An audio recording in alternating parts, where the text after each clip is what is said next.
This is Ian with Build Brothers. Going to go ahead and do a roof and solar inspection here at 15963 Avenida Calma in Rancho Santa Fe. Going to start here on the side of the yard next to the electrical panel and point out a few important things. So first of all, the home is very well maintained. The roof looks to be in good shape, in great shape actually, and all of the beams and beam tails and rafters and fascia all look to be in really good condition. We come over here to the main electrical panel and we have a 200 amp main electrical panel that has a 200 amp bus bar rating.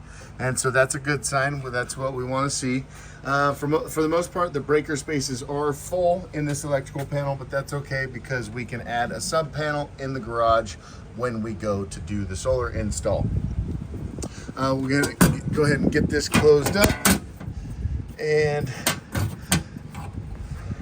so in a neighborhood of this age, we'll be able to tell which houses have had their homes re-roofed and which are still on the original roof.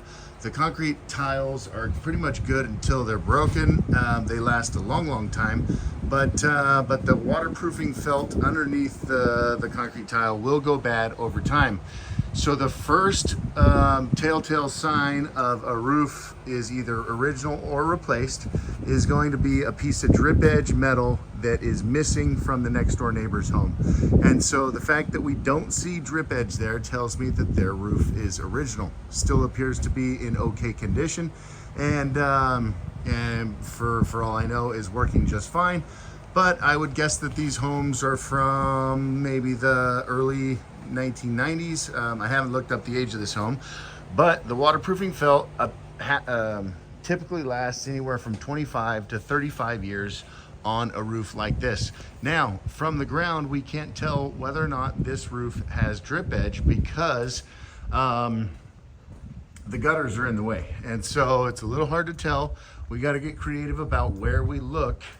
But if we come over here, there is a little white piece of metal right there between the concrete tile and the wood, and that's a great sign. That tells us that this roof has been done in the past.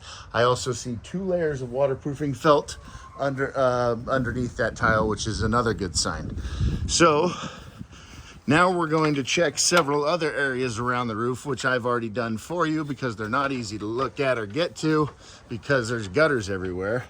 But we come up onto this roof, and very normal for us to see some mismatched tiles. That means there was maintenance done on this roof and any broken tiles were replaced. We actually do have a little bit of punch list where there's still some trash, broken stuff up here, and there are still some tiles that do need to be replaced. That's a minor issue because we've already discovered some evidence that this house has been re-roofed. And so a broken tile here or there is not a big deal.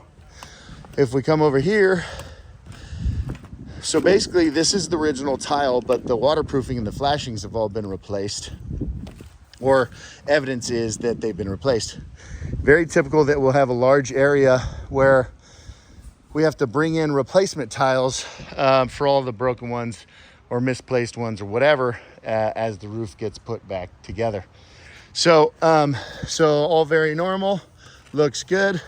Flashing around the skylight looks good. I would say that the flashing is new, but the skylight is original from whenever the home was built. These attic vents look good, look installed properly. There's a different style of these that create problems, and so I'm glad to see that other style wasn't used. Those flashings appear to be good. A few cracked tiles here and there, again, not a big deal. Those can be replaced very easily. And last but not least, over here again with a few cracked tiles. Here is one of the very few spots where if we peek just underneath there, we can see our white drip edge that was missing from the next door neighbor's house. So older homes don't have the drip edge. When the drip edge is present, that tells us that the roof has most likely been done. So all good signs here. The few broken, maybe there's 8 broken tile that need to be replaced. Not a big deal.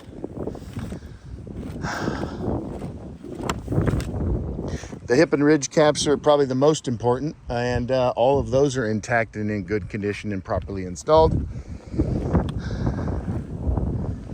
If we, so this is our most ideal solar roof plane. It's not on the front of the house, and it is south facing, and south facing gets the most amount of sun for solar. Unfortunately, we do have this beautiful tree right here that is casting a lot of shade. That's to the west, and so it's going to be up to you whether or not you want to trim that tree. We'll put the solar as high as we can. Chances are we'll change out these style of vents for, see those ones right there? That's no Hagen vent, does the same thing, but we can install solar panels over the top of it. And so maybe I'll propose that we change those out so that we can fit as many panels as high up on this roof plane as possible. Now, with a home this size, with a Tesla and with substantial usage, we will need substantial space up here, but we have it. This is a nice big roof plane, and then just, the more we trim this guy, the better the production we'll get.